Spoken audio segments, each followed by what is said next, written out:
Neodpustenie môže byť bránou, ktorou démonické vplyvy alebo duchovné útoky získavajú miesto v živote človeka. Biblia učí, že neodpustenie nie je len emocionálny problém, ale má duchovné dôsledky, pretože otvára dvere nepriateľovi na to, aby pôsobil v mysli a srdci človeka. Tu je, ako sa to môže prejaviť.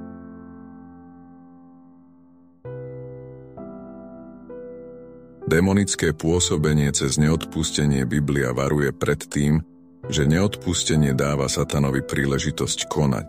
Efezanom 4:26 až 27. Hnevajte sa, ale nehrešte.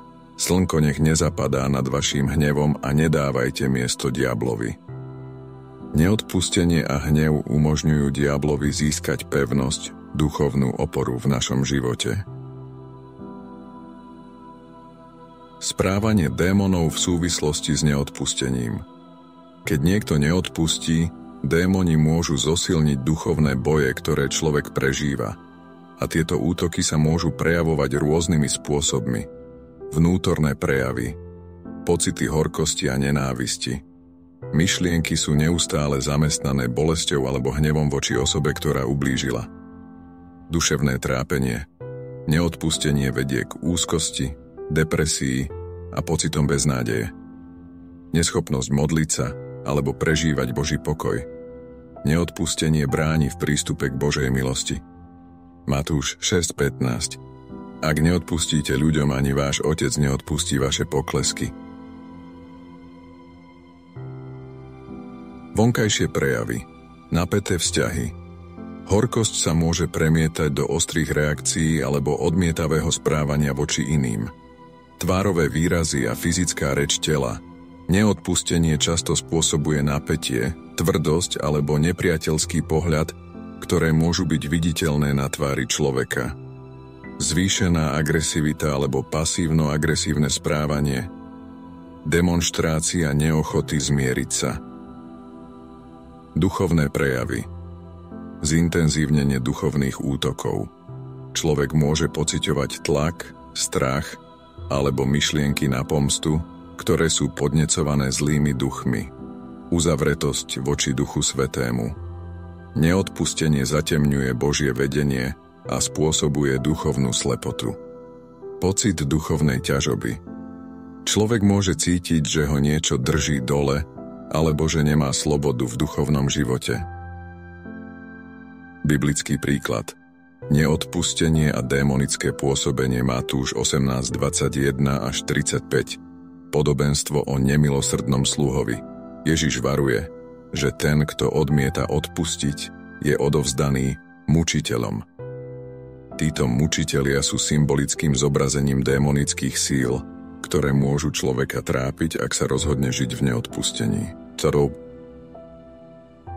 Ako sa oslobodiť od démonického pôsobenia cez neodpustenie a rozhodnite sa odpustiť. Odpustenie je aktom vôle, nie emócií.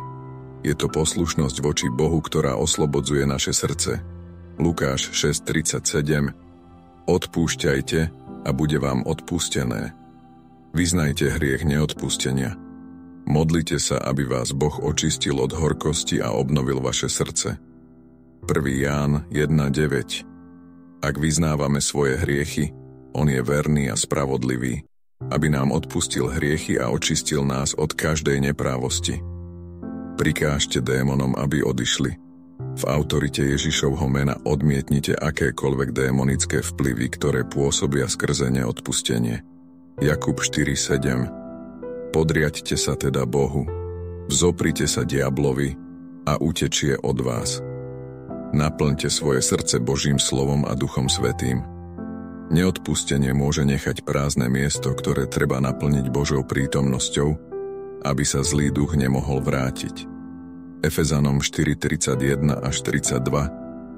Nech je od vás vzdialená každá trpkosť, hnev, rozhorčenie, krik a rúhanie i so všetkou zlobou. Buďte k sebe navzájom láskaví, milosrdní, odpúšťajte si navzájom, ako aj Boh v Kristovi odpustil vám. Záver. Neodpustenie je duchovným problémom, ktorý démoni radi využívajú na prehlbovanie bolesti a ničenie vzťahov. Tvár ľudí pod vplyvom neodpustenia často odráža vnútorný boj a duchovný tlak. Odpustenie je kľúčom k oslobodeniu, nie iba pre toho, komu odpúšťame, ale hlavne pre nás samých.